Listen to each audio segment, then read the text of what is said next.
Welcome back to episode 66 of the Clive Barker podcast. We talked on this one to Gary Smart, who is the producer for the upcoming documentary Leviathan, the Story of Hellraiser and Hellbound, Hellraiser II. It's a long title, but it says everything you need to know about the title. But Jose set this interview up, so he did a lot of the talking on this one, and honestly, he's a little bit more of an expert on Hellraiser than I am. But it was great and really informative, and I'm really looking forward to this because it's so in depth. I mean, if you check out their Facebook page, they've got all kinds of interviews lined up. I mean, a lot of them are done already. So without spoiling anything, this is episode 66 with Gary Smart of Leviathan, the Story of Hellraiser and Hellbound, Hellraiser II.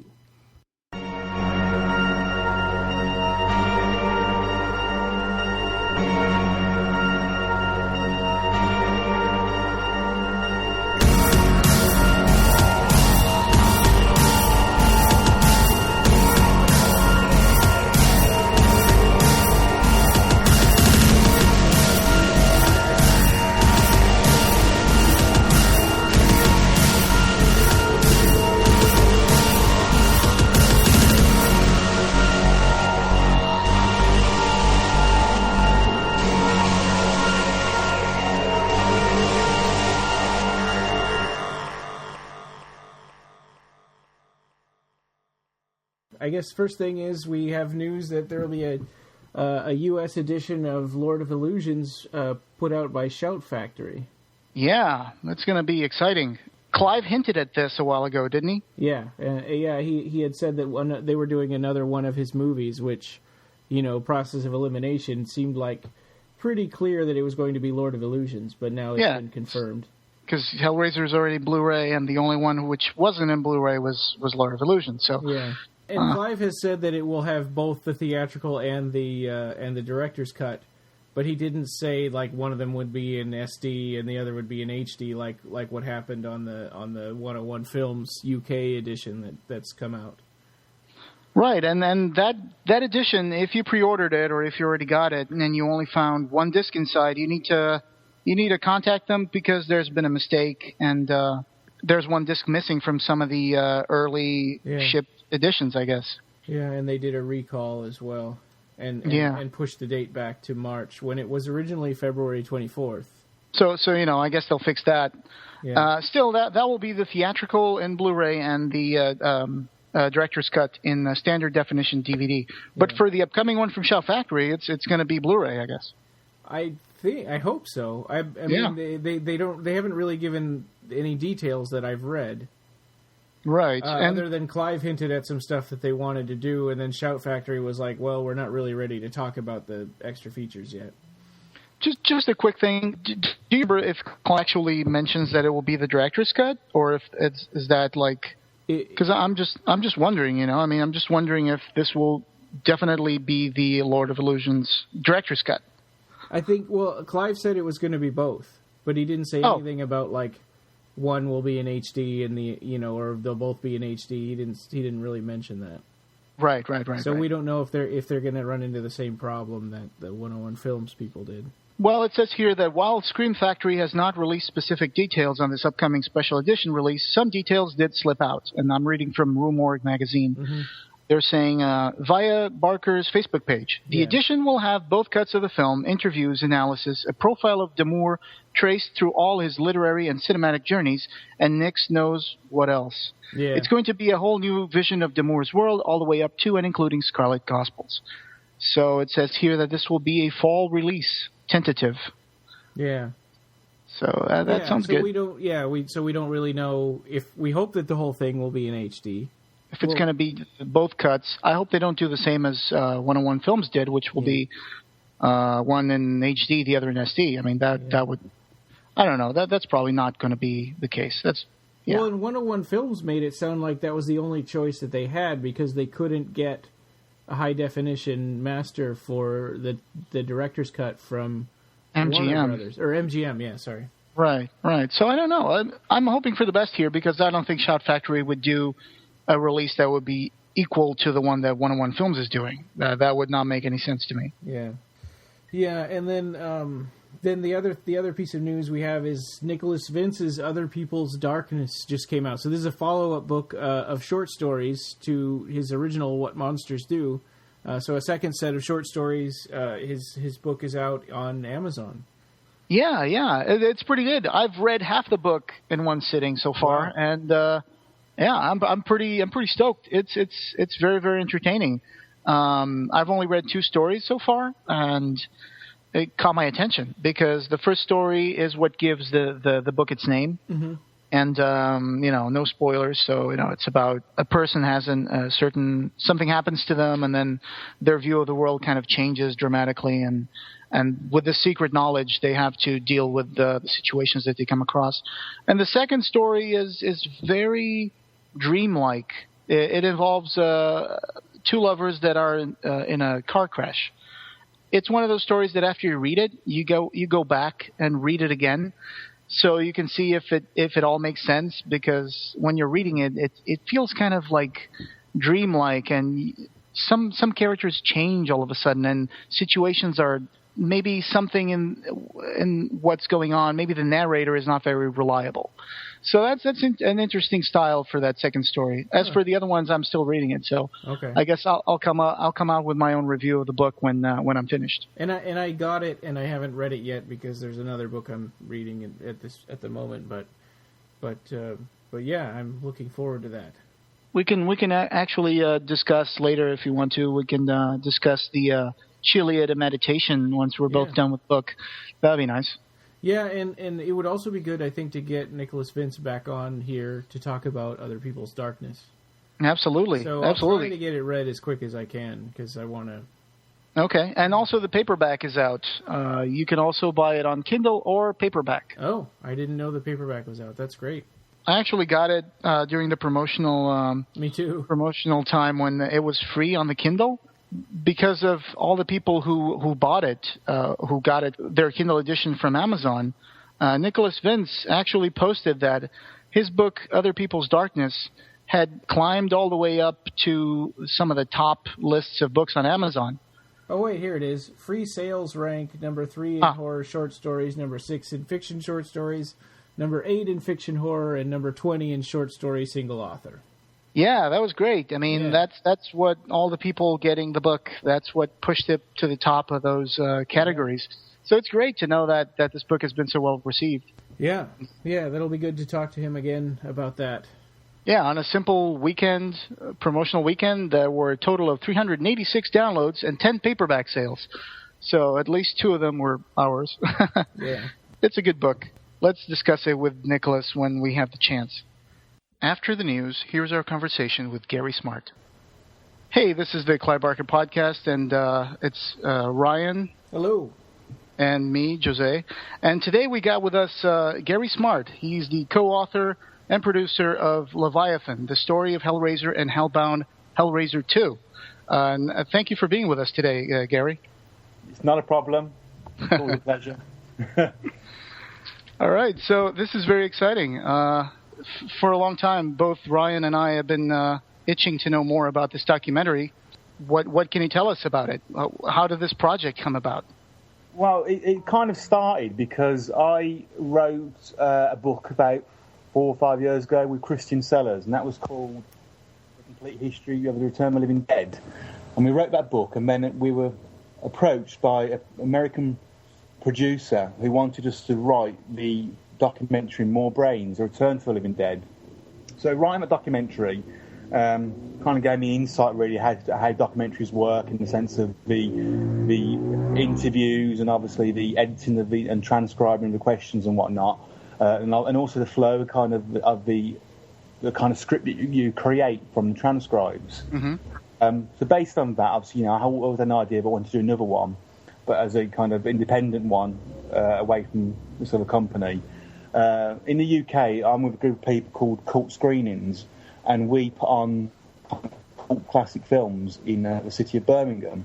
Uh-huh. We've done Return of the Dead, Hellraiser, Manhunter, Demons a few weeks ago, and we normally have guests as well come to those events who celebrity stars of the films who talk about the film, do Q&As. Back in July, we did one on Hellraiser and Hellraiser 2, and we had Ken Cranham, Simon Bamford, Nicholas Vince, and Jeff Portas. Wow. And it was just a really fantastic event, brilliant Q&A, got really friendly with the guys. And he kind of just thought, they've got so many stories about the making of Hellraiser 1 and 2. Nobody's actually done a retrospective documentary on it before. I know there was an attempt a few years ago in the States, in 2010, and that never really happened in the end. Yeah. Thought, let's just try it. And then we contacted a few people, and a few people came, about 10 people, and then we're over 20 people. So everybody seemed really infused about it, all the people involved in the film. And literally that's how it started. It's kind of snowballed, really, into this big project that we're working on at the moment. So that's brilliant. So this is like a co-production of 3 different companies, right? The people I work with, there's Kevin McDonough, who's an independent filmmaker, and his company's called Rotunda Films. He's in quite a few UK kind of independent films.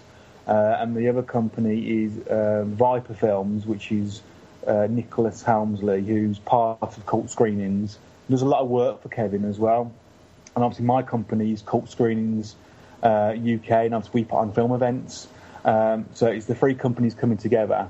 The expertise of Kevin and Nick in the sense of filmmaking, and obviously me and my team in regards to putting on events, getting guests, liaising with kind of the stars of these films, and also obviously working on the book and the documentary before as well. So it's kind of a group of people who love film, love Hellraiser, and this is kind of a labour of love really for us. It certainly seems that way. And what made you decide to cut it off at, I mean, I can kind of guess the answer, but to cut it off at Hellraiser 2. So obviously there's 9 films. Yeah.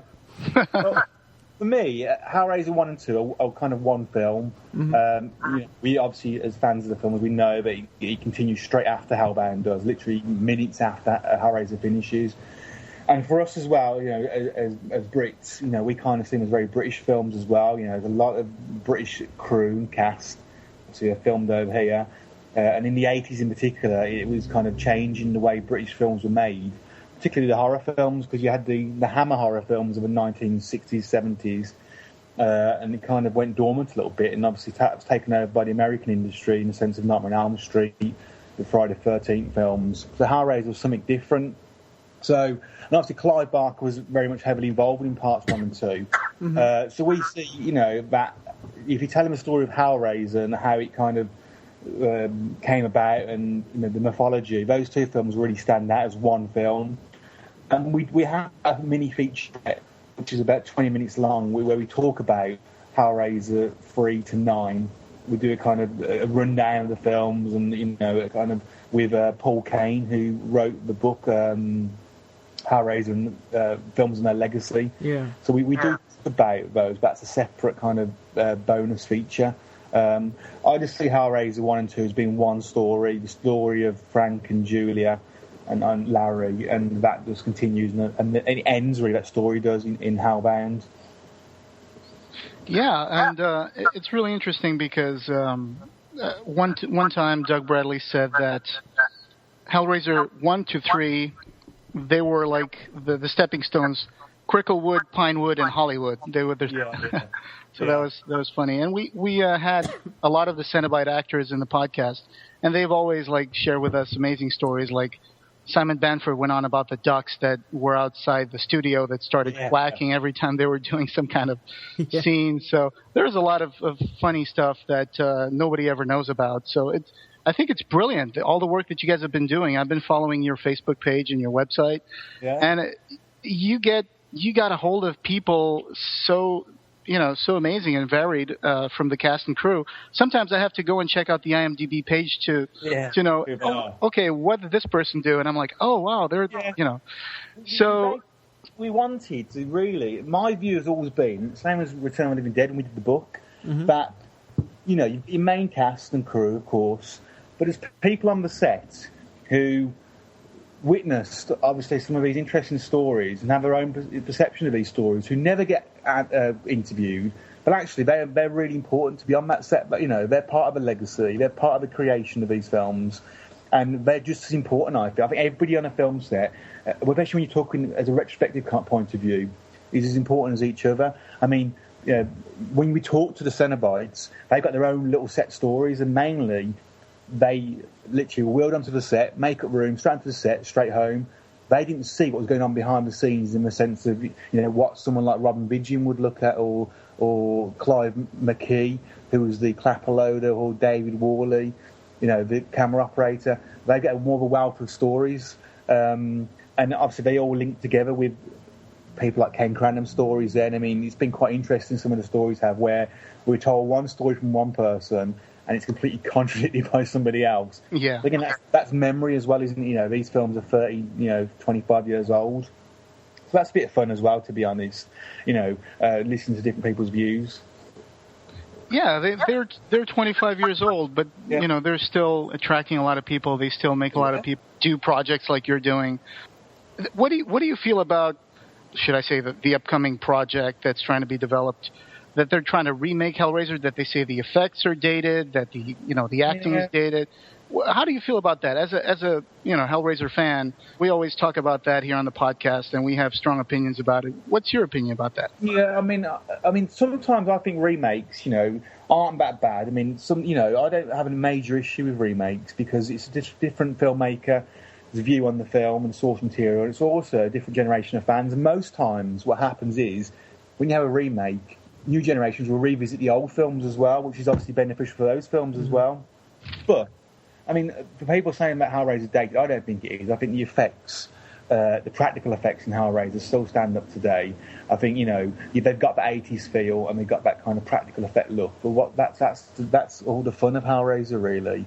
And you don't take it seriously that someone's been rebirthed out of floorboards, So you can CGI it, fair enough, but actually looking at it as a practical effect, I mean, I think, he's brilliant. And also the acting, there's no issue there for me. I mean, I'm confused somewhat where you kind of read some comment where that they want to go back to the source material. Well, if you read Hellbound, the Hellbound Heart, it's not much different to the Hellraiser film. I mean, there's changes in regards to characters, slight changes. The Pinhead character in particular, obviously Larry and Rory and whatnot. But in an essence, the story's still there. So, and I'd be concerned as well if they took the remake and pushed it into a Pinhead direction as well, because as much as Pinhead is important, of course, and he's a crucial part of a legacy, Hellraiser's not about Pinhead, and it's not about the Cenobites. Yeah. It's about that love story, kind of Shakespearean story between Frank, Larry, and Kirsten, obviously Ashley. Frank, Larry, Julia, sorry. It's that kind of love story there. So I'd be interested to see if they remade it, would they go towards more of a Pinhead Cenobite way, because that's what the fans would want, or would they stick to that crucial kind of story, really? Because if you think about Hellraiser, you could take out the Cenobites, no problem, and still be a good film. In Hellraiser 1, we've talked about this, that you could replace the Cenobites with the police. Oh, no, no problem. Still have somebody being fed human blood and skin and being rebirthed. That doesn't matter. It's still a horror film. You don't need the Cenobites in the film whatsoever. It could be the police coming, obviously, to arrest Frank. So, I mean, they're important, obviously, now to the legacy. Of course, they are. They're iconic. But I would hope that a remake would concentrate on the kind of the true meaning of Hellraiser, and it's about that kind of forbidden love, and it's about how far would you go, really, isn't it? There's no limit. So I'd hope that they would do that if they're going to do something. That was indeed the tagline for the teaser posters, that there were no limits. Yeah. I dare to say that this is the first in-depth documentary about Hellraiser. I mean, we've had featurettes before in DVD releases from Anchor Bay, like Into the Labyrinth and stuff like that. But this is more in the vein of the Friday the 13th documentary and the Never Sleep Again Freddy Krueger, documentary. So this is more in that vein. It's going to be a feature-length documentary. And you got so many people. I have to ask you, what was the importance of social media in contacting all these people? It's really important. We're very lucky that a lot of the Hellraiser cast and crew are on things like Facebook and Twitter.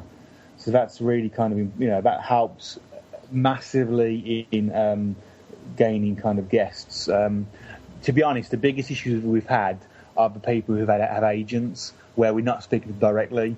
That's been a difficult thing really, where you're trying to go through a barrier to get somebody, where we aren't making this from a point of view as a business kind of making hundreds of thousands of pounds. We're making it because we love Hellraiser, and we've invested a lot of our own money and time into this. So when we talk to the actual people directly, like your Simon Bamford and your Nick Vince's, you get a different kind of response. So Facebook and social media has been absolutely amazing for us.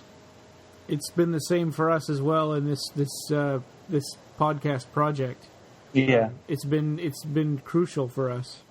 I mean, and also, you have the opportunity to share what you're doing as well. So that's why we constantly update our Facebook page with the photographs of the interviews. So, so when people see how many people we've interviewed, it shows that we mean business as well. That we're not just making some kind of fan film for a college or university. We're actually doing a proper kind of production. With professional kind of production values. So that has helped. And we constantly update the page. I mean, we're interviewing this weekend, so we'll be updating again on Sunday. So with our new guests. I saw on your Facebook page that you're projecting that it'll be coming out in June or July. Do you think is that still the case? No, that was the original plan. But the problem we've got now is that we're up to about interview 20, and we've got about 40 hours of footage so far. Gosh. So our problem is we're going to have a massive editing process to get down to 3.5 hours. We want it to 3.5 hours, 4 hours. So, and we've also got 3 guests this weekend, 3 guests the weekend after. Couple of more guests coming up in 2 or 3 weeks' time. So, and we've got Claire Higgins pushed back until late May. So we're looking probably at shutting down production possibly in about June, and working on the edit and possibly coming out September now. I don't want to rush it in the sense of I want it to be perfect. So I don't want to just rush out a date because there's a lot of footage. It's going to be a really kind of tight narrative. I want it to be just right. So I imagine September. Okay, well, you don't have to answer this if you think it's going to be a big spoiler for the documentary, but obviously the question of the guest that everyone wants to know if you're going to interview is the director. Oh, I already know that as well. When we first approached Clive's people, we hadn't really done anything. It was the idea and the concept, what we were doing.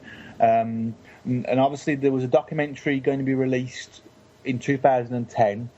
I think it was called Hellraiser Unearthed, I think it was called. Yeah. And that kind of disappeared into oblivion, really. And I spoke to the people who were involved in that, and they've told me why. So Clive was committed to that one, so I know he designed a new Cenobite for it. However, now we've moved on, and we've got your Doug Bradleys and your Chris Figg and your Robin Vidgeons, those kind of high-caliber guests. It's obviously approached Clive again. Of course we want Clive, of course we do. We can't get him for any reason. We still have a really good documentary where we can celebrate Clive's work. And if we get him, it's a massive bonus. It's the icing on the cake. We've got Russell Cherrington involved, who is the chap who is working on the re-release of Nightbreed. Oh yeah, we know him now. Yeah. He's project at his house on Monday, very close to Clive. So he away get. We do this because we're Hellraiser, doing it. We're not. On that kind of business point of view, we're doing it because we love the film. I've absolutely loved it since I was a kid. And this is what we like doing, and I want to celebrate the movie as much as possible. Nobody else has seemed bothered to do it, and then there's an attempt. But it's such a crime, really, that Hellraiser, out of all those films, has never really had the kind of respect it deserves in the sense of the retrospective kind of look on the film. Talked about how many documentaries have been made on Friday the 13th? Is it 2 or 3? And you've got Nightmare on Elm Street, as we said, Never Sleep Again. You've got Return of the Living Dead. Now, I love Return of the Living Dead, but it's not as mainstream as Hellraiser. Yeah. But it's still got a documentary made on it. So, and I know that Christy Jett, who has worked on this project with us, is doing Popcorn. So it's kind of, if we can get Clive, it's going to be brilliant for us. And I won't stop until I get him. So it's my mission to get Clive on board, and everybody else I said that about I've got so far. So yeah. And if Clive Barker is the father of Hellraiser, I would say Pete Atkins is its nurturing mother. So have you guys gotten in touch with Pete Atkins yet? Yeah, I mean, I did some comics a few years ago for the website called the Hellbound Chronicles. Uh-huh. And they did online kind of comics for a long time before the Boom comics came out. And it was about the Hellraiser, mythology and that kind of the Hellraiser world. And I did a few comics for them, and I did 3 or 4. And one of them was focused on Chenard. And I've always been a fan of Peter Atkins, so I located him on the internet, found him, sent him the link to the comic, and he gave some really, really, really good feedback on it. He really liked the development of the characters that I did, and I kind of linked Frank and Chenard in their history that they've met before and this kind of stuff. It was all kind of a massive kind of plot from Chenard to get the mattress and get the box. Anyway, I'm going on about that now. But I actually got in touch with Peter, and he was really supportive of the work and whatnot. I've tried since to get hold of him, and the contacts I have for him don't exist anymore. So we're trying on Peter. We're in talks with Tony Randall, the director of Hellraiser 2. Yeah. We tried getting him on the podcast too. Yeah. But so far he hasn't replied yet. Yeah, I mean, Nick, our DP, is in touch with him at the moment, and trying to arrange something. And that would be Peter Atkins as well. I mean, as I said, there's a few people in the UK we had to get first, and it's easier for us as UK documentarians because, as I said, Hellraiser 1 and 2 are British films, so 95% of the cast and crew live here. So maybe that was a difficulty, I think, maybe with the Hellraiser on Earth, that it was an American production, and a lot of the cast and crew in Hellraiser don't live in the States. There's only a handful. So we've been very lucky, being Brits and having a British film, of course, it's worked for us. There's some people who were British and gone over to the States, and people that were American. So there's about 5 or 6 people who live in the States who we're trying to get hold of. We had our American crew do Andrew Robinson for us last week. So I've got the footage actually coming through today. It's actually coming through as we speak, so I'll be able to watch that tonight. And that's massive for us, getting Larry. And Bradley would be over in the United States also, right? Yeah, we've got Doug. We're very lucky because Doug came back to the UK just after Christmas. Oh. One of those fluke things, really. It was meant to happen. He came back. We contacted him. He gave us 3 hours in London. Went down there, spent about 4 hours with him. Got 2 hours worth of footage. Perfect. And it really kind of worked out. So, these things happen for a reason, I always say. And yeah, we were lucky that Doug was in the UK when we needed him. So, and you need Pinhead, don't you, really? Yeah, absolutely. And I know we're just throwing names, and of course, not everyone is possible to invite. But what about Bob Keane? Because I haven't heard or seen him in a while. Yeah. Bob seems to be a kind of I'd call it Lord Lucan. If you're not sure you know who Lord Lucan is in the UK, someone who went missing years ago, and it's kind of the same really. Bob, we've heard kind of different stories about Bob, where he is now. I've heard stories that he's a recluse in Texas. Really? Then I found him on LinkedIn. His company. We've tried to contact him there. He's not responded. His brother lives in the UK. Not responded. I had an email from a lady called, I think her name was Jane Keane, and all the email said was Bob Keane ? So I responded and said, yes, we're trying to get hold of Bob, blah, blah, blah, blah, blah. No response. So, again, it's one of those people where I think we put all our effort so far in the UK interviews, and obviously the next stage of this process and this project is to put effort into the American lot, really. We've got Christy Jett, who's over in the States, and Jack Bennett, who is a filmmaker who worked for us. I'll send over the team, obviously, when we get Clive and do it ourselves, but we've got a good team working over there for us at the moment. who did Andrew last week. And we'll pick up people like Chris Young for us as well, and pick up people like Tony Randall. So I'm confident. I'm not worried about it at the moment. At the moment, I'm not worried. Wow, Chris Figg would probably be very interesting to listen to what he has to say, because he was. You need to get hold of Chris. One of these. He's an absolute gent. He went to his office in Soho in London, which is a very kind of interesting place to be. Particularly when you're going during the day, it's the sex district of London. He's not into that kind of stuff, but it's where his office is based. So that was an interesting experience. But he's just a fantastic guy, really down to earth. Spent a few hours with us, gave a fantastic interview. He's basically, he doesn't get the respect he deserves. He's the reason why Hellraiser was made. Really, he had faith in Clive Barker when nobody else did. He pushed and pushed, raised the money, and sold the film to New World. And he had faith in someone he just met, really. So I respect for Chris Figg, and I said he comes across really brilliant on the interviews, and having him has been fantastic as well. Brilliant. Another question will be, I know this is a little premature, but how do you intend to make the documentary available for the audience? Will it be commercially available? Do you have any distribution plans for that? I mean, we want to get the project. I mean, in a sense, we want ownership over this project because it's our baby, really. We want that creative kind of control. So what we will have is a 4-hour documentary, which is obviously edited. We've got a fantastic artist as well who's working with us, who's doing some kind of the graphics where people are telling the stories. We haven't got the images for some really funny stories. He's doing graphics for us, and obviously we've got photographs as well from the cast and crew and the stills. So it's going to be a 4-hour documentary, which there's a few options. Option one is that we find a distributor, somebody who's like Arrow Films or Second Sight, and we distribute it as a standalone documentary. Option two is that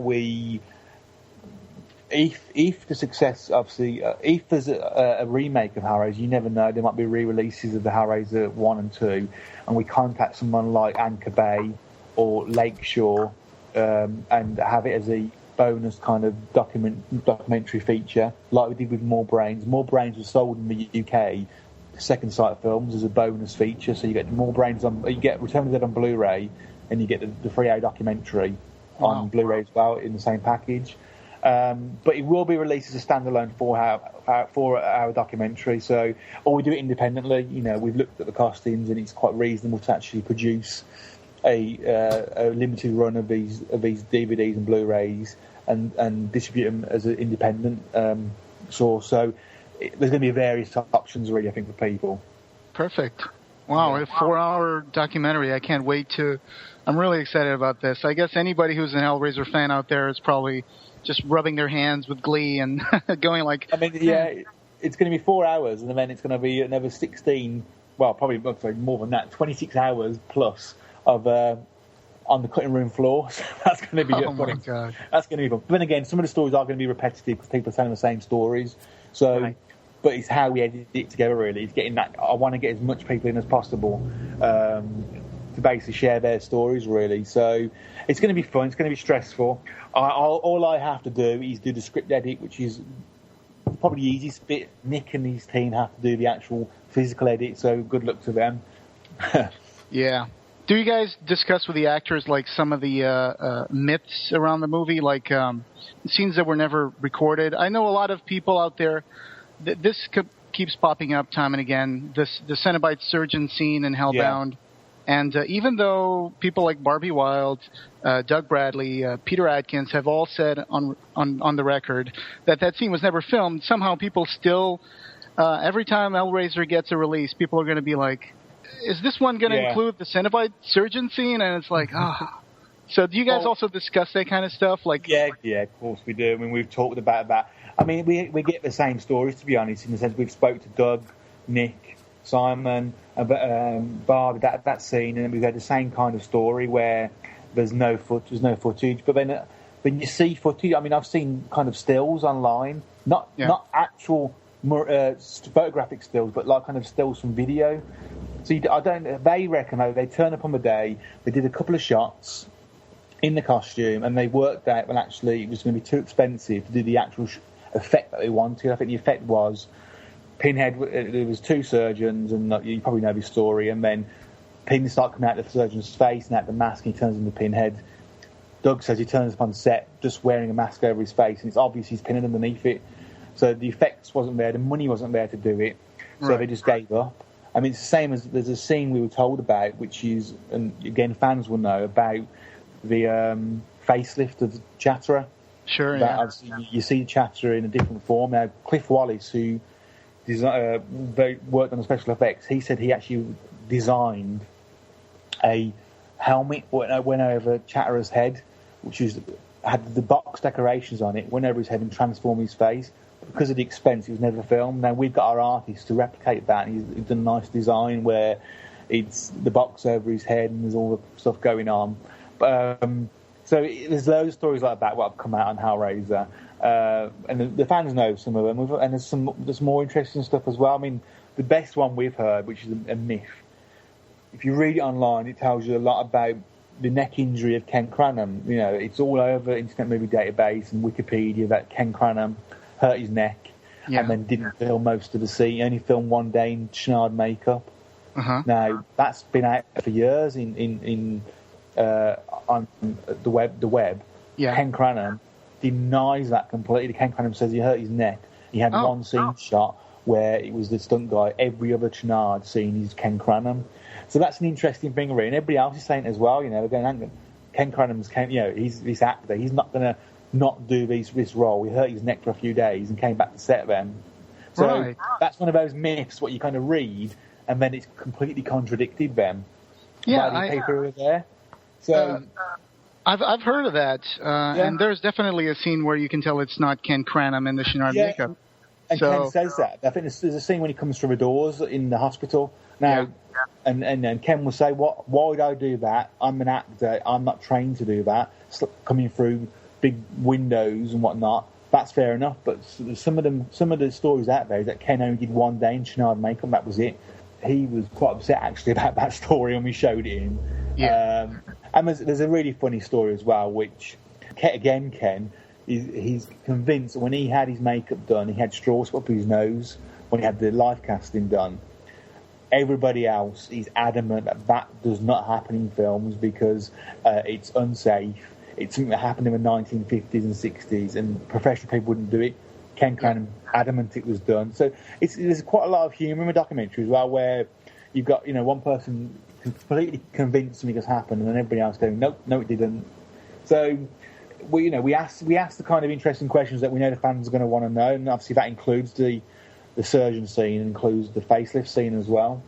Fabulous. There was also a picture that, because Black Monday hit on during the shooting of Hellbound, and they had to do dramatic rewrites to the script. And when I was younger and I was getting into Hellraiser in the early 90s, maybe 91, maybe 89, I came across my first trips on the internet. I came across this thing. It was called the Hellraiser FAQ, frequently asked questions.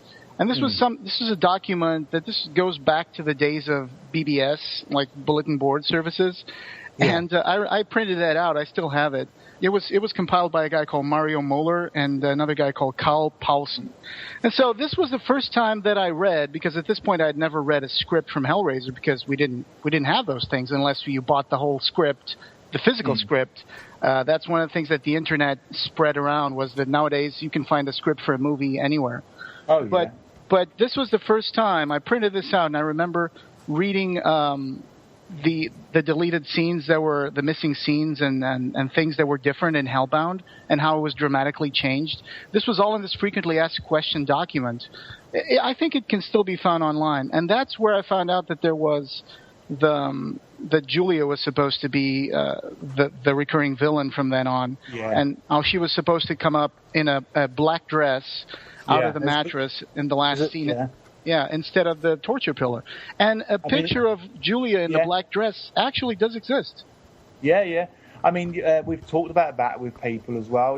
That's a key thing that we actually talk about, because Clive's view was always that Julia was the main villain of Hellraiser, and that Julia was going to be, the first kind of female villain in horror films, and that was always Clive's view. Yeah. And his aim to do. That's why in the script, Julia rises from the mattress, says, "I'm Julia, love me," tilts her head back, and Leviathan comes out of her mouth, and then it ends. The black light would shoot out of her mouth, yeah. Yeah, it's not the Pillar of Souls with Pinhead. Now, there's conflict in stories again that, it was because Pinhead became so popular and the franchise was moving forward, especially the American money. Pinhead was this iconic character, like your Freddy Kruegers and whatnot. Other stories that Claire Higgins herself said, I've done 2 films, I've had enough, I don't want to be typecast, do a lot of work in the theatre, and she moved on herself. There's conflict in stories there as well. I said, for me, Hellraiser 1 and 2 is about Julia. It's that woman who would do anything for that forbidden kind of love, really. And she has had a taste of something that she likes and will do anything for it. And I think, that would have been a fitting end, probably, to Hellraiser 2 as kind of an arc. And I know that Clive has said on record before that the reason why that scene was in at the end was because it was full circle, it was closing it. It was kind of, the character of Julia was kind of coming back, and and that was it then. Pinhead's dead. The story's kind of ended with Julia becoming the Queen of Hell. But again, you said you can read that in the script, and the scripts that we have in front of us, and we use some scripts sometimes when we're doing interviews, just to basically clarify stuff with some of the cast and crew. And that's come up a lot, that scene has, where people vaguely remember something of it. But basically said, it wasn't, there's one scene, it was a test shot, I think it was, of Julia in the dress. That's all it was. Right. Like they do that before they start principal photography. They put the actors in their costumes and they try to see how the light bounces off it and stuff. So it's interesting that the script even had like a scene where Channard was supposed to go into a store and buy the dress, and we see the dress in the window. And, stuff that completely got cut out of the process. But it's funny to read those scenes and imagine a different movie in your head. Well, the biggest thing about Hellbound is obviously Larry. In the original script, Larry has a massive role in that. When Kirsty sees the skinless character on the floor in the hospital bed with "Help me, I'm in hell," that isn't Frank, that's Larry. And he's bringing her back to hell to help him. That's the whole point of the story. And then in the script, she finds Larry and he helps them. There's a scene at the end where they confront Channard, and basically Larry smacks Channard in the face, gives him what for, and that's it, she's saving her father from hell. And the reason why Hellraiser is criticised, Hellbound, is because a lot of people say it's kind of patchy, and that because they changed the script at the last minute. The original script had Larry in it, and that was the story. Andrew Robinson dropped out of the film, and then it completely changed the course of the film. And what's interesting is a lot of people have said the problem with Hellbound, and I love Hellbound, I love it more than Hellraiser. Yeah. But people say the problem with Hellbound is there's too many stories. There's a story of Channard, there's a story of Julia, there's a story of Kirsty going back to hell, there's a story of Pinhead being revealed as who he is in the Cenobites, there's a story of Tiffany and her mom, and there's too many different stories happening, too many loose ends to be tied up in literally a 90-minute film. Yeah. And that's probably true, and considering the original story was Kirsty going to hell to get her dad back. Rescuing her dad. That was the whole point. That's when the movie, all of a sudden, it turns it on his head, and it's just like, okay, now it's about Dr. Channard trying to get access to the secrets of hell. So, yeah. There was a lot of different verses, too, like Kirsty versus the Cenobites, Kirsty versus Channard, Tiffany versus Channard, the Cenobites versus Channard. Too much is going on, but I love Hellbound, people criticise it, because it's different to Hellraiser. I mean, Hellraiser 1 is described as a haunted house movie, and Hellraiser 2 is kind of described as an asylum movie because it's all crazy. I like that. And I said, that's why I think Hellraiser 1 and 2 are one movie. You can watch them straight after each other. Like Halloween 1 and 2. Yeah, it's a continuation, and it's set minutes after.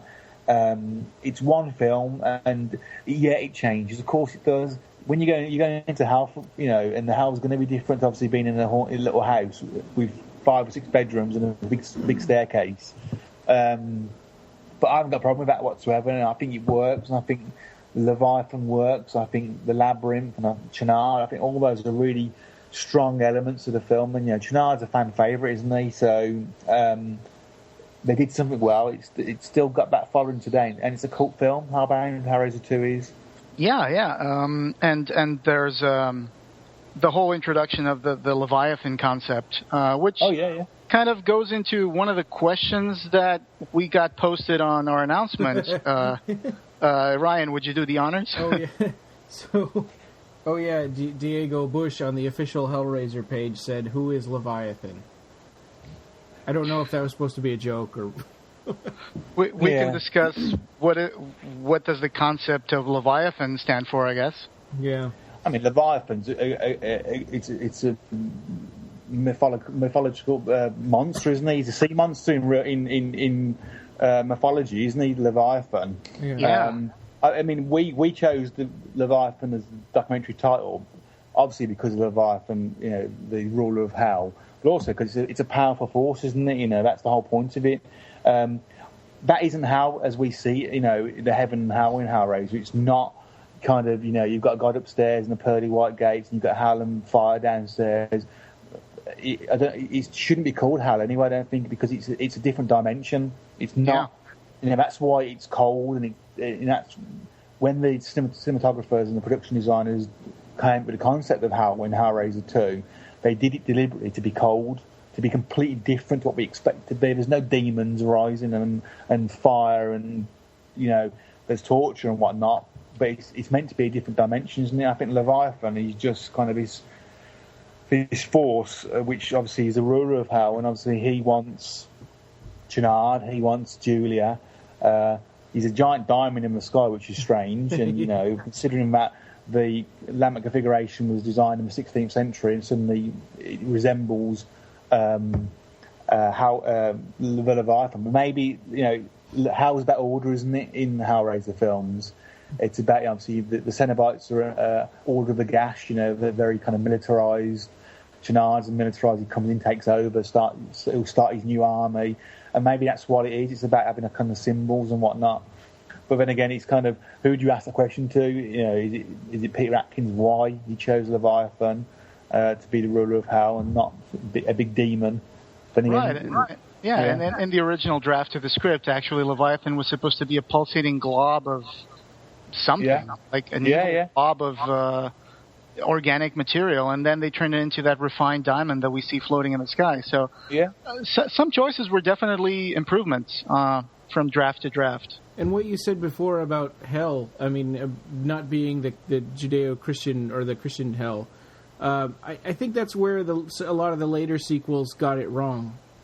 Oh, yeah. Because there's one thing that they steered away from was they use the Cenobite tagline being demons to some, angels to others, but they only focused on the demon part and not the angel part. I mean, I always wanted to see something where the Cenobites would, they just show us the pain and not the pleasure. I guess that's my main topic here. It's obviously a big perception of pain and pleasure, isn't it? There's a threshold, isn't there? And the character of Frank in the books goes to that threshold of pain, and then it becomes pleasure, doesn't it? Then it becomes pleasurable, and people are into all sorts of things, aren't they? When they stick pins in themselves and whatnot, but for me, it's and people said it in the interviews that the Cenobites are not evil, they're not bad guys, because you have to open the box to call them. Right. That change in Hellraiser 3, and obviously the nightclub scene, but you look at Hellraiser 1 and 2, they don't kill innocent people. They curse yourself. She opened that box at the end of the day, and she tried to, do a bargain with them, and at the end, obviously, the female Cenobite goes up the stairs after her. But look at the scene in Hellraiser 2 with regards to when Tiffany opens the box, the Cenobites come and they don't touch her because it's desire, isn't it? What brought them not hands. Exactly. And they know it's Chenard what's using her. They're not bad guys at all. They wouldn't go out and, as a Freddy Krueger and kill some virgins and whatnot in a summer camp. They're going to kill. They don't kill. They. You should know what you're doing when you open that box. A lot of people obviously know because it's not as easy. You don't just open the box easily in the films. It's a puzzle and it takes time to open it. in the book, Frank takes a long time to open that box. Yeah. And he also, he's been told. And in the movies, the box, you just touch it and it opens by itself, pretty much. That's one of the things. The later ones for sure. Sometimes they just look at the box and it'll open. Yeah. But, I've never seen, when I was younger, obviously, the image of Pinhead and that white scary when you're young. But I don't see them as villains anymore, I think because they're there for a reason. They've got a job to do. And we're not the bogeymen. We don't just come and haunt people and attack people in their dreams and that kind of stuff. They come because you open it, and it's your perception of pleasure and pain is at the end of the day. And that's very seen in Frank. I keep on saying Frank, he's sadistic. He's done everything in his life, all the pleasures he can get, all the sex and violence. He then has promised that this box will give him more than that. And he gets skinned. But in the book, I think it was horrible. It was a weird scene in the book where when it's all happening and all the demon, the Sembot's coming, he starts to masturbate on the floor because the pleasure's that much and intense in him. He has to do that to relieve himself, and obviously then, after he's been attacked, in the sense of all the senses he's got, the female Cenobite, who's a leader in the book, says, that's just the beginning. This is, you've got me now. So it's really wise.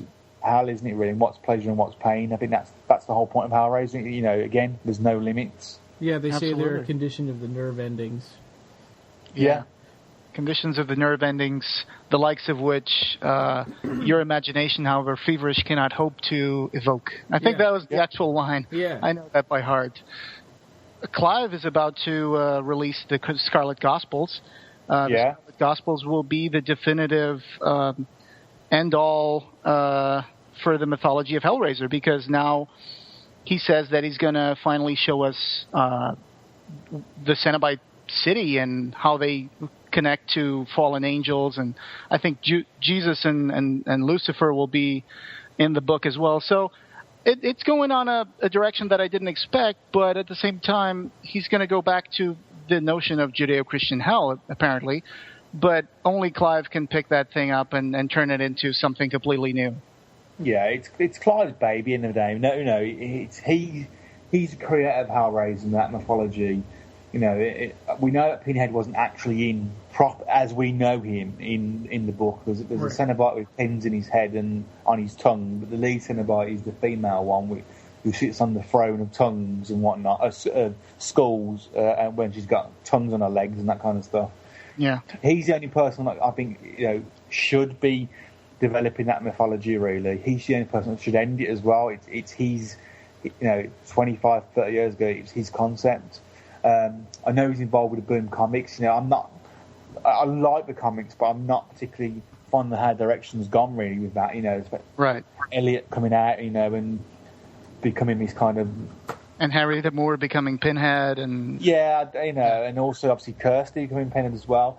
I mean, I don't understand. That's obviously a reason why he's done that, and he wants to develop these characters. I just like how I see Hellraiser 1 and 2. I think that's one story which is very, very nice, and it kind of, I used to love Hellraiser 3 when I was younger. I like number 4, and I watched 5, 6, 7, 8, and 9. But I just see Hellraiser in my mind as Hellraiser 1 and 2. That's one. Yeah, me too. Yeah. I have a very special spot in my heart for Hellraiser 4, especially because I own the work print of Hellraiser 4. Yeah. We got robbed of a pretty decent movie. Yeah. But I do have that. But also, like you said, Hellraiser 1 and 2, they're pretty much the same movie. They're pretty much a movie in 2 parts for me. I really do enjoy Hellbound, maybe a little more than I do Hellraiser, despite its flaws. Yeah, I mean, I said, for some reason, I've just always loved Hellraiser 2. I think maybe because it kind of expands that notion, obviously, of the Leviathan and the labyrinth, and it gets a bit more crazy, and you get a character like Dr. Chenard who is very borderline. You've Freddy Krueger kind of one-liners, but I think it works well in that kind of role, in that kind of film. Sorry, I'm a huge Ken Cranham fan. And meeting him has been fantastic, and I've been a fan of his for many years. Even when I was little, so that's why I like Hellraiser 2. The characters, and I think the character development.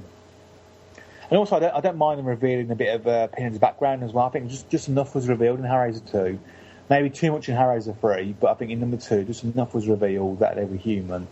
And as I said, you know, for me, it's a cult classic, and I think for a lot of people it is. You know, when we told people these documentaries on number 1 and 2, everybody's been very supportive. No one said, well, why aren't you mentioning number 3? Why aren't you doing 4? Why aren't you doing 5? It's always been, yeah, that's a good idea.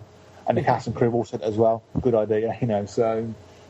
Although some of those things would be fascinating to see a documentary about Hellraiser Revelations, just to but for a completely different reason. They probably would take it as long to make that documentary as they did to make the movie, or longer. Well, we touch upon how we do. One of the questions we ask anyway of every single person is, have you watched the sequels? What are your views on the sequels? You know, and everybody mentions that, and that's obviously for the featurette. And Doug talks about Hellraiser 9. Oh boy, you know, he talks quite openly about it as well. Yeah. So you know, and he's very professional, Doug Bradley. You know, he isn't being negative. He's a business. You know, he knows why the film was made. He understands why it was made, and he gives his honest opinion. And he's not being critical of anybody in that film. For me, the weird thing about Hellraiser Revelations for me is that, despite the fact it's not a very good film, and I think it completely miscast Pinhead. I'm not sure if it's a deliberate choice to pick someone who looks nothing like Doug, because I would have picked someone who looked just like him. But I think the positive saving grace of Hellraiser 9 is that it tries to be a Hellraiser film. You know, it's the only script since number 4 which was written as a Hellraiser film. The rest of them are scripts which were basically crime thrillers with Pinhead thrown in after by Dimension Films. So at least it's trying somewhere. It doesn't succeed. We know it doesn't, but at least somebody had, had the view that let's try and make a Hellraiser film, and it didn't work. It didn't work because Doug wasn't in it. It didn't work because the story wasn't the greatest. But it's still, and this is my argument about the Return of the Living Dead films, that people really, really are critical on number 4 and 5, and they're not very good movies. But they're part of that mythology and part of that legacy. And without those films... Is one of those movies Rave to the Grave? Yeah, it is. Yeah. Oh, okay, yeah. I've only seen the first 3. Yeah, without 4 and 5, you know, someone has tried to keep a legacy alive. Yeah, maybe they're trying to cash in on it. Or somebody's invested money and time into that. And the same as Hellraiser 5, 6, 7, 8, and 9. Somebody's made that decision to invest money in Hellraiser. And I think that in itself it should be praised somewhat, because it keeps the films alive, really. And people revisit the original films. Yeah, hopefully, hopefully they don't see those sequels first, and it. Right. Well, and Hellraiser 6, I thought was written. I mean, as bad as it is, I thought it was written to be a Hellraiser movie. But the problem with Hellraiser 6 is that, you know, there's a really, really good scene which you deleted on the DVD where it's actually Pinhead confronts Kirsten. They talk about Frank. They talk about Julia. They talk about that was written by Doug Bradley, I think. Yeah, it was. Yeah, and we're thinking, why delete that scene? Why? Because I know. It's a nice scene, actually. That kind of confrontation, and it brings it back to the original film. And to take that out, it's just completely, you know. It's like, we almost had a good part. That was I didn't like the scripts that Carl Dupre wrote for those Hellraisers at all. I mean, the Hellseeker script starts with a very strange and awkward scene. I mean, it's the girl is called Kirsty, and I mentioned this before, but to me, as a story, it makes zero sense that someone would open a movie with a pregnant woman about to give, having contractions in a car on the way to the hospital, and she decides to give her husband a blowjob while he's driving, and then they fall off a bridge. I'm like... Yeah. Why would anyone seriously try to open a Hellraiser movie writing this scene? And it just, for me, it just completely, it's stupid. But, that's what we got. That's who we got to work on Hellseeker and Deader. So. I mean, I watched I watched number 6 literally last week. And I said, it's not the worst film, but it's one of those films where it would be good if it wasn't a Hellraiser film. Somewhat good it would be. Again, take Pinhead out of it and have it as some just demons and whatnot and a crime thriller. It's not a bad little movie, really. But it has the Kung Fu Cowboys. Yeah. That's Inferno. Yeah. Inferno for me was the worst one. Yeah. Inferno for me was the worst one because Scott Derrickson was for a long time, and maybe still is, a fundamentalist Christian. In fact, he did lectures about being a Christian film director and, in the horror genre and all that stuff. So he really went in Inferno with a mindset that he was going to talk about sin and damnation. But Hellraiser is not about sin and damnation at all. I mean, he definitely said he tried to do, clean slate when it came to Pinhead. And yes, he did turn Pinhead into kind of a moralist character, which I thought was really out of character for Pinhead. He was a preacher. Yeah, I think Pinhead called him Judge Judy Pinhead. Or Doug Bradley. Doug Bradley, I'm sorry. In my mind, Doug Bradley and Pinhead are one and the same. So. Yeah. But another thing that was completely out of character for me in Hellseeker, and I'm just going to add this because you don't want to chase the white rabbit down the hole with us, start talking about Hellraisers. But one of the things that I think is really out of character for Kirsty in Hellseeker is that on a dare, she opens the box knowing full well what's going to happen. Oh, yeah. Crazy. I thought that. She knows what's going to happen. She knows exactly who's behind that box and going to come out of it.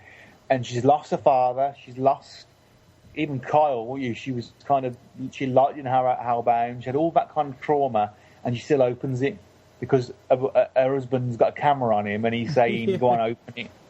Yeah. I would have thrown it at his head. I would have walked out, but she didn't. At least Trevor didn't say, "What if something whack happens?" Yeah. Like the guy does in Dead in Revelations. Yeah. Anyway. Well, and Ashley Lawrence has sort of written that off as somebody somewhere told her that whole movie was a dream sequence, and so that's how she rationalizes the weird things that her character does in Hellseeker. Yeah. There's a really funny movie with not funny but good movie, good in a trashy way. Okay. Ashley Lawrence was in a movie about an adaptation of history from Lovecraft, where there are these creatures that are trying to get into. That one was pretty good. I was pretty surprised. I saw it the other day, and she was credited as Ashley Lauren in that one. Oh, okay. Instead of Lawrence. Trivia. And I have a picture. I don't know if I've sent it to you, Gary, but I have a picture of the. Originally in the script, when Frank's face is on the floor being assembled, the plan was they were going to do that would be like one of their first effects shots. They were making a face out of wax, and it was going to melt and run through the boards, and that would be how Pinhead would make him disappear. And in the movie, we see him put together pieces of a face, but I have a picture of the original wax face. That was supposed to melt. It was pretty goofy. I know. I see now why they didn't use it, but we'll probably add that picture to the show notes. Yeah.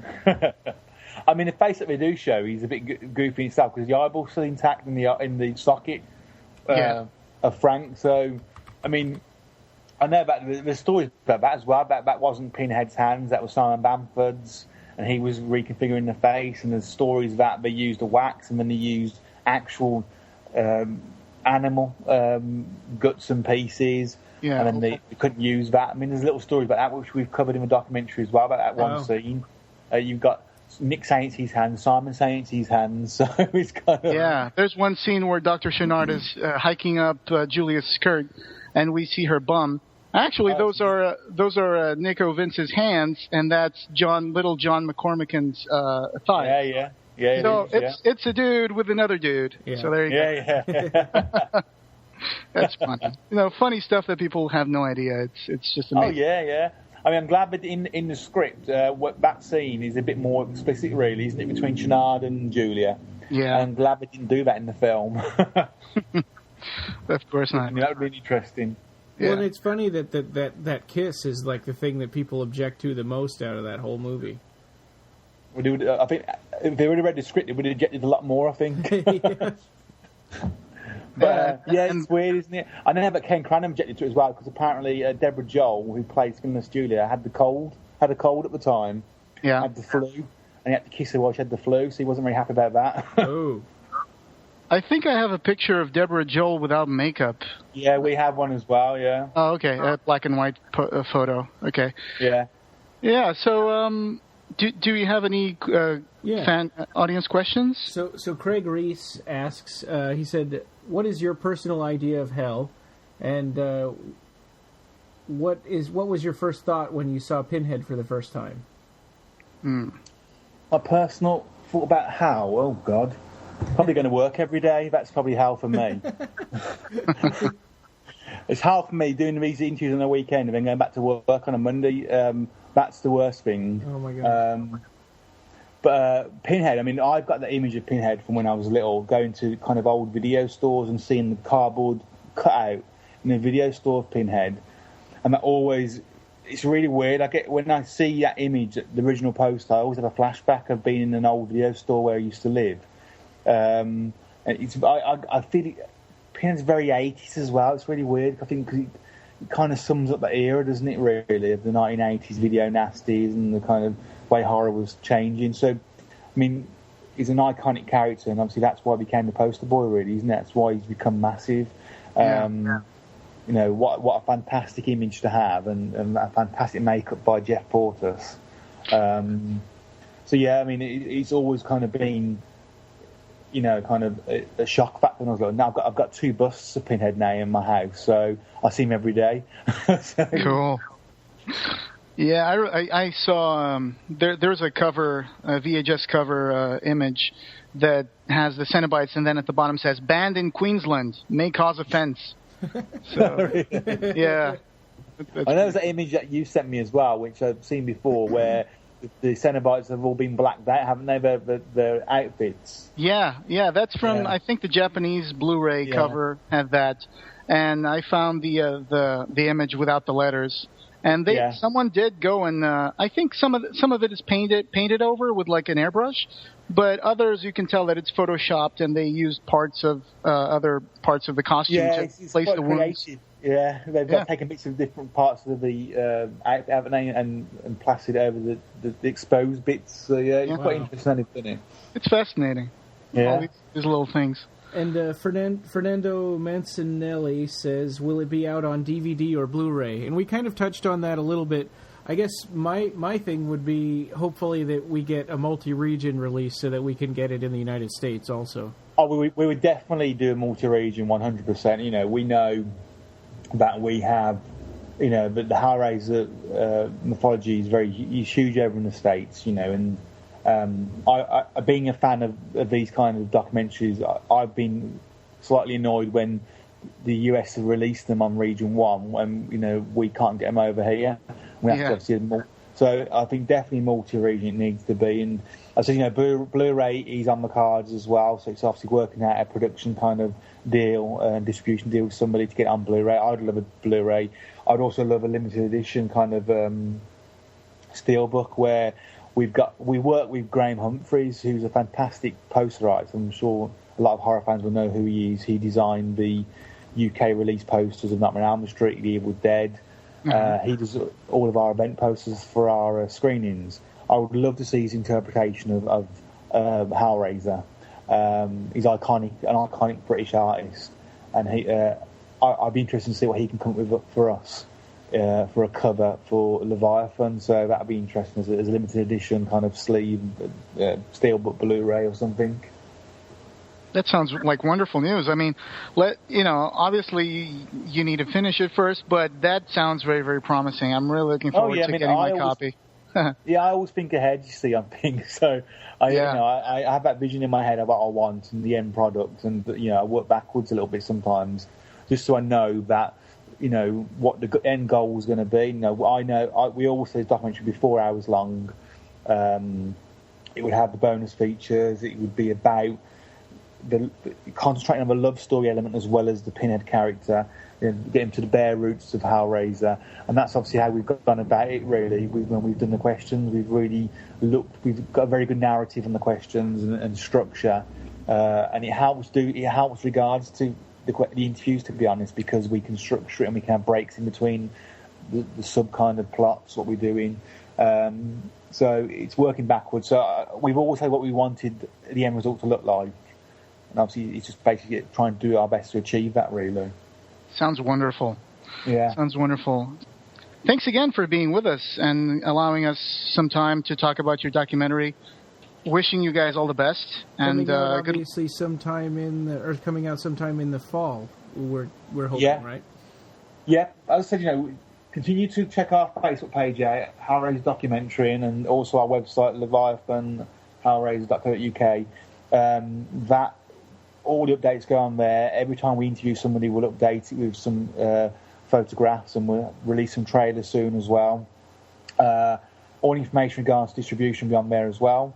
So please just check that out, and you'll be the first people to know. I'll make sure that I contact you guys so you can help promote it as well. Thank you. Well, We'll continue to promote it as well on Official Hellraiser. Yeah. So, thanks again for being with us, and good luck on your upcoming interviews. Yeah, thank you very much. Thank you. You're always welcome if you ever want to participate in the podcast again. Yeah, it's been a pleasure. All right, thank you, Gary. Get well soon. Yeah. Yeah. All right, bye-bye. Cheers. Bandwidth for this episode was provided by Ryan Danhauser of Remakes Associates of Fairbanks. So now you get to listen to my commercial. Just kidding. Not kidding. If you know anybody that's looking to buy or sell a house or move to Fairbanks, Alaska, or move away from Fairbanks, Alaska, send them my way. I mean, I would love to talk to Clive Barker fans. It doesn't come up very often in my job, so I'd love to work with Clive Barker fans. So anyway, Ryan Danhauser, Remax Associates of Fairbanks, RyanDanhauser.com.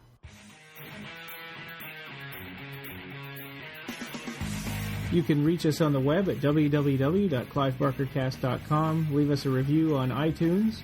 We're on Podomatic, Xbox Music Store, TuneIn Radio, Stitcher, Double Twist, BlackBerry, and Pocket Cast. Like our page on Facebook and join the Occupy Midian group. On Twitter, we're at BarkerCast and at Occupy Midian.